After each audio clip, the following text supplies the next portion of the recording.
I know. Listen, would you want to hang out with me tonight? Watch some movies maybe? Mabel's eyes went wide. Me? Watch movies? With you? For reals? Yeah man, like, for reals. Slowly a smile widened across her face. Yeah. Sure. I'd love to. But why aren't you, watching with Wendy tonight?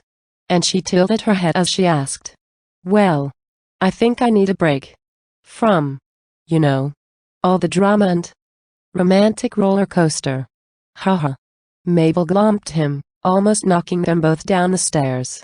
Sure brah bro. Movies and hot chocolate and marshmallows. Quality time with my brosif. Yeah. But, Mabel. Yeah. You haven't been dreaming lately, of guys.